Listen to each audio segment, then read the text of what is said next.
couple of months ago, after I published some videos about Laravel Reverb, people were still reaching out via email and direct messages, asking how to set up Reverb in production on the VPS server.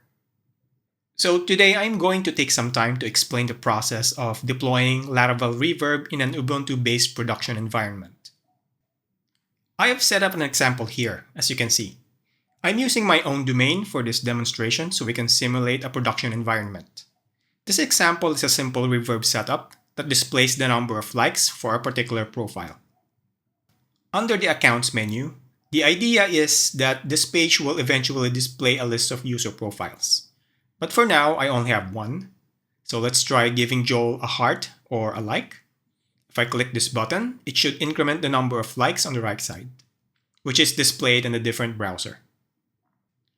When we click the button, as you can see, the number of likes or hearts increases. Let's do it again. Okay, it's working. Now let's try the same for a different account. Let's give Ellie a heart.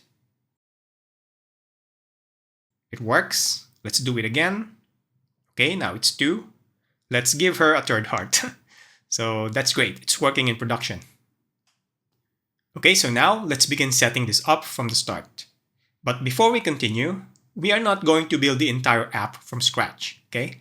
So we'll focus only on the process of deploying an application with Reverb functionality.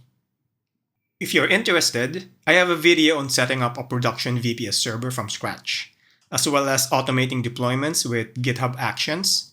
And I've also made a couple of videos about building apps with Laravel Reverb, and I will link all of those in the description if you want to check them out. Okay, let's start from the beginning.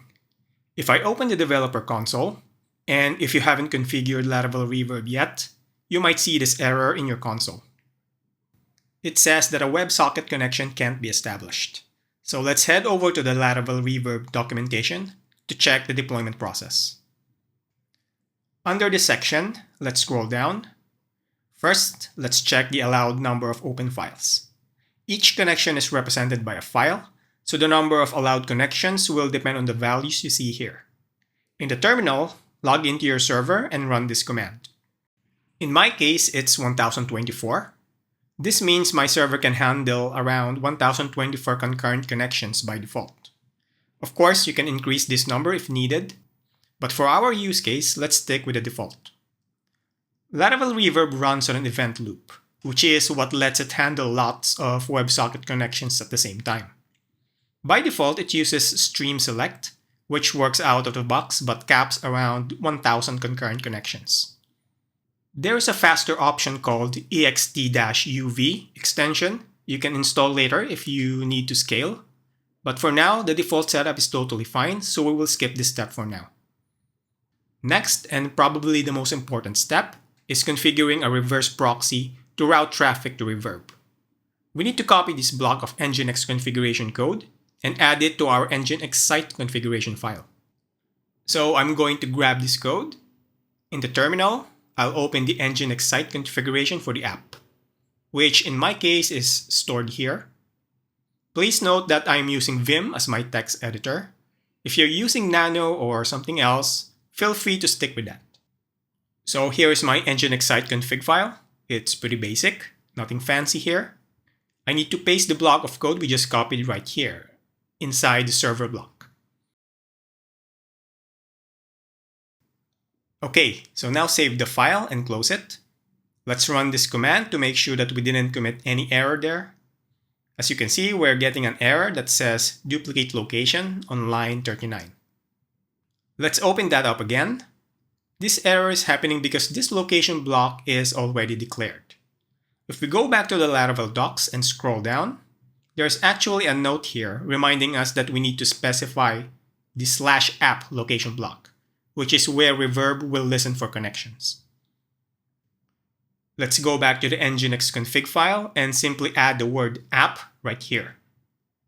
Okay, save and close the file. Run the test again, and it's successful. Now all we need to do is restart Nginx to make sure the changes we made are applied. Okay, next, we need to add this value to the Nginx config file. Open the file, and this is actually different from the Nginx site config file. So don't get confused. This config file is usually located here. So let's go ahead and open it. This sets the number of allowed connections to help prevent overloading our server. Let's add it right here.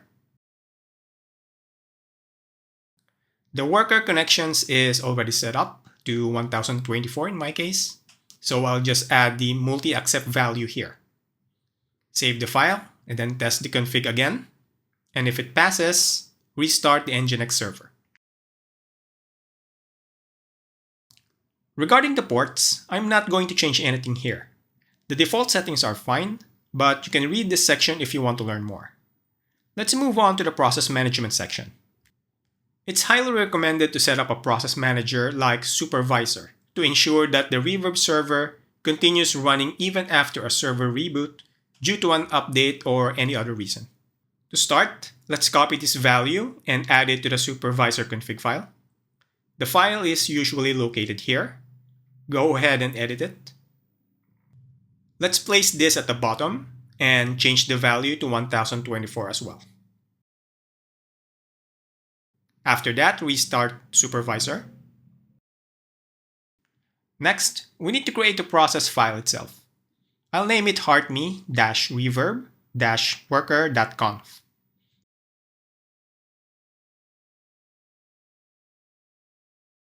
And it's usually saved in the directory path you see here. Now I'll paste a process script, but we'll need to modify it to make it work. First, I'm going to change the program name to match the file name I gave it. Next, we need to update the path where the command will be executed. This is typically the root directory of your Laravel application. In my case, this is the path to the root of my project, but yours might be different. So keep that in mind. Also, instead of the qwork command, this should be the command to start the Reverb server. For the user value, make sure to set it to the username you're using on your server. For the number of processes, I'll set it to just 1 for now. I'll also specify a log file for this process. I'll place it in the root of my project.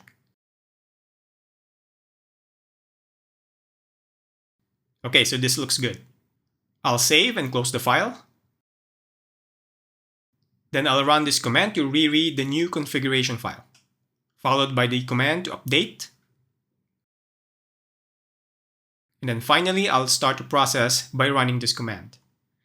So just make sure that the worker name is correct. To ensure the process has started, we can check by inspecting the currently running processes using the htop command. So if I scroll down, I can see the Reverb process we just created. Okay, and it's running properly. Here in the scaling section, we don't need to do this right now, but if you're deploying a large app that requires a lot of connections, you'll want to explore how to scale this up to handle heavy traffic and a high number of connections. Let's go back to our application and open the console. As you can see, there is no longer a WebSocket connection error like we saw earlier in the video. This means we've successfully established a connection to the WebSocket and it's running properly. Now it's time to test this. Let's place the browser side by side so we can see the changes in real time. Let's try giving Ellie a heart. And we should see the like count increment here. But as you can see, nothing seems to be happening. And the reason for this is that we also need to run a queue worker. Reverb hooks into Laravel's event and broadcasting features, which requires a queue worker to be running in order to process events in the background. The recommended approach is to also set up a process manager, so the queue worker automatically starts and stays running at all times. Okay, so let's create a supervisor config file for the queue worker. I'll name it like this. Just like before, I'll paste a template here. Then update the program name and the path where the command will run.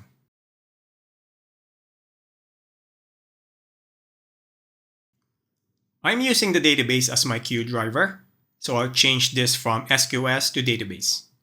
along with updating the user, the number of processes to spawn, and the log file path.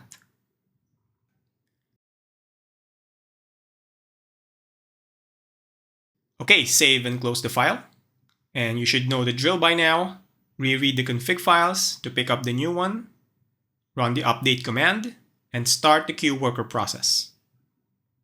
Okay, just like before, let's verify if the queue worker is running. Run htop, and down below, you should see the 2 queue worker processes. Okay, good. Just to be sure, let's restart the Reverb server now by running this command. PHP artisan reverb restart. Okay, let's try this one more time. Let's go back to the browsers and refresh the pages. Hopefully we'll see the light count increment this time. Let's click the button. And there you go. The light count increases. Let's try it again. Yep, it's working. Let's try giving Joel some hearts. Right now he has 2. On the other browser, click the button and this should increment. Okay, there you go. Let's try one more time. And it works. Nice. Okay, so before we end this video, for those of you using automated deployments with GitHub Actions or any other CI/CD pipelines, make sure to include the Reverb app key in your workflow configuration. Since GitHub Actions or any other CI/CD pipelines build the front end without the correct environment variables by default, you need to pass those variables during the build step, just like this example. Okay guys, that's it. Deploying Laravel Reverb to production isn't that difficult. The process is actually pretty straightforward and fairly easy. That's it. Thanks for watching and see you guys next time.